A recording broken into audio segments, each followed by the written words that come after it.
नमस्कार दोस्तों, कैसे हैं आप लोग। मैं आप लोगों के सामने किसान बिल के बारे में कुछ बताना चाहती हूँ। देखिए, सभी लोग जानते हैं कि आज क्या हो रहा है। सारे किसान बेचारे जो है बॉर्डर पर एक खुले आसमान के नीचे अपनी ज़िंदगी बिता रहे हैं और हम सब लोग कुछ भी नहीं कर पा रहे हैं, जबकि सभी देश के लोगों को एकजुट होकर के इस गलत चीज़ों के खिलाफ हमें आवाज़ उठानी चाहिए पीसफुली, जिसमें एक पीसफुलनेस हो और हम आराम से अपनी बातों को सरकार तक रख सकें और उनको कन्विंस कर सकें कि क्या कमी है। उस कमी के बारे में मैं ये बताना चाहती हूँ कि मेरे हिसाब से तो इस बिल में वाकई कमी है। जब भी कोई व्यक्ति कोई चीज़ खरीदता है तो उसको हक होता है कि अगर उस चीज़ों से वो सेटिस्फाइड नहीं है तो वो कंज्यूमर कोर्ट में जाएगा और अपनी बातों को रखेगा और उस चीज़ के लिए क्लेम करेगा जो उसे लगता है कि वो चीज़ उसके लिए मुफीद नहीं है या गलत हुआ है उसके साथ। लेकिन यहाँ पे इस बिल में भी ये मेंशन होना चाहिए कि अगर कोई भी अरिस्टोक्रेटिक पर्सन किसानों से अनाज खरीदते हैं तो उस केस में किसानों को भी हक है कि अगर by the way in case वो उनको पेमेंट नहीं करते हैं या फिर उनके हिसाब से जो एग्रीमेंट होगा उन पे नहीं चलते हैं, तो किसानों को भी हक हो कि उनके अगेंस्ट वो कोर्ट में जाएं और कोर्ट का सहारा लें और दूसरी अथॉरिटी पुलिस का सहारा लें। लेकिन इस बिल में दोस्तों ऐसा कुछ भी नहीं मेंशन किया गया है, जो कि सही नहीं है। अच्छा, दूसरा पॉइंट मेरे हिसाब से ये है कि अगर मान लीजिए कि कोई चीज़ अरिस्टोक्रेटिक किसानों से अनाज वगैरह जो भी खरीदते हैं, खरीदने के बाद उसको वो स्टोर करके रखते हैं और उसमें क्या होगा कि जो हम लेमैन हैं we will be affected too much, क्योंकि वो स्टोर करके उनको वो रखेंगे और फिर उसको हाई रेट पे उसको सेल करेंगे। उन्होंने तो किसानों से कम रेट पे खरीदा लेकिन उसको स्टोर करके जो है बहुत ही हाई रेट पे सेल करेंगे। तो ऐसा बिल में होना चाहिए कि हम किसानों से अगर खरीदते हैं तो ये रेट फिक्स होगा और फिर अरिस्टोक्रेटिक पर्सन्स जो हैं, जो ब्यूरोक्रेट्स हैं, अरिस्टोक्रेटिक हैं, और उन पे भी एक कानून होना चाहिए, उन पे भी एक बाउंडेशन होना चाहिए कि इन चीज़ों की कीमत केवल आप इतना ही सेल कर सकते हैं एक लेमैन को। तो उसमें मुझे बात समझ में आती है कि ये लेमैन के भी हक में होगा और जो है किसानों के भी हक में होगा, लेकिन ऐसा इस बिल में कुछ भी मेंशन नहीं किया गया।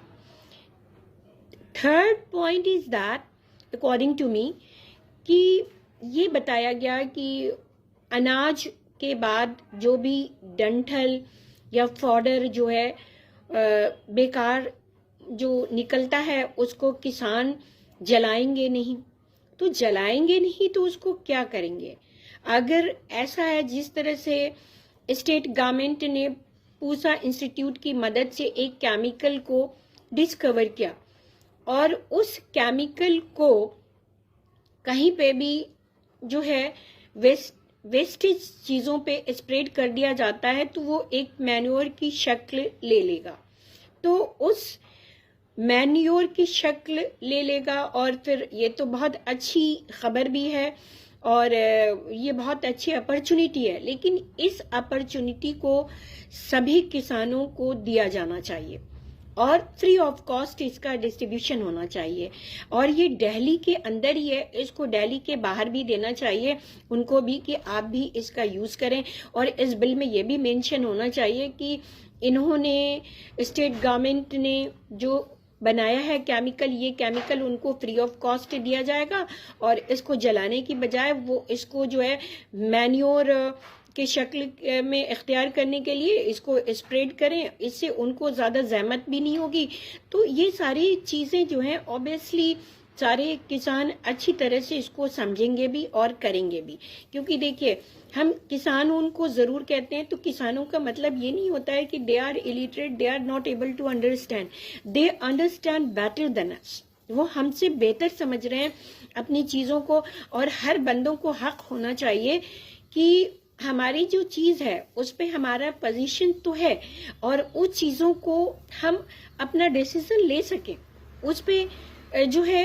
ये नहीं कि हमारे ऊपर दूसरे लोग इंटरेस्ट करें कि ये हमारी चीज़ है लेकिन हम डिसीजन नहीं ले पा रहे हैं, हम दूसरे लोग डिसीजन लेंगे, तो this is not good. Only just I am requesting to the government कि आप लोग हैं, नरेंद्र मोदी जी हैं और स्टेट गवर्नमेंट केजरीवाल जी और जितने भी Amit Shah and these all, आप सब लोग इस चीज़ को तजवीज़ कीजिए।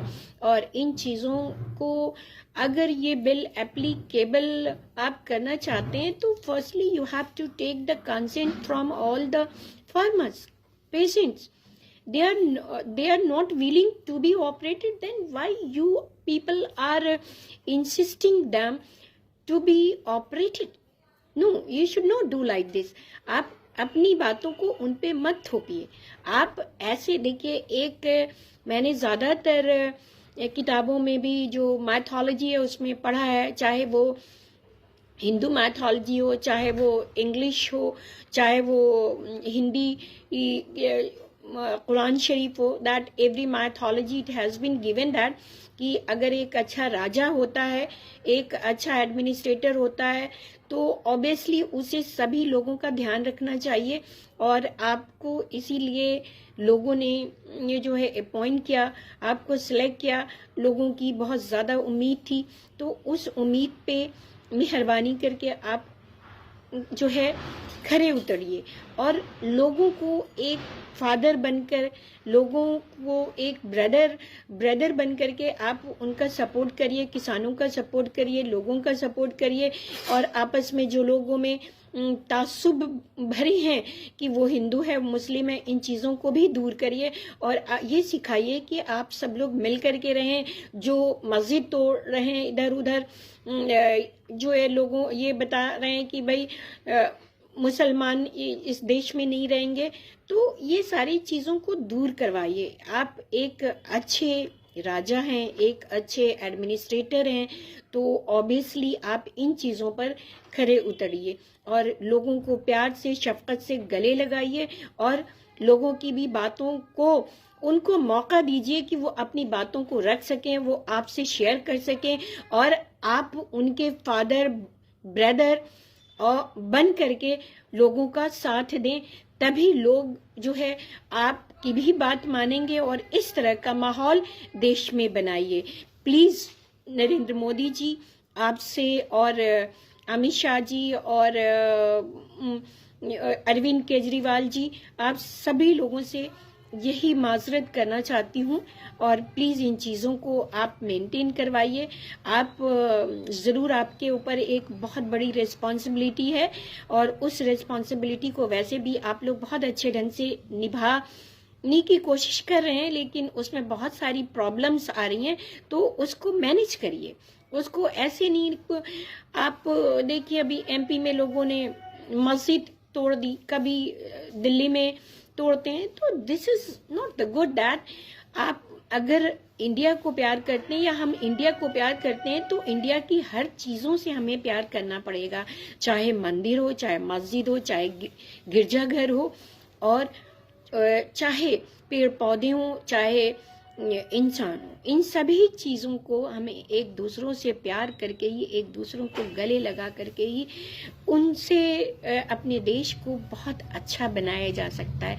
इसी के साथ मैं आप लोगों से विदा लेती हूँ। Thank you so much.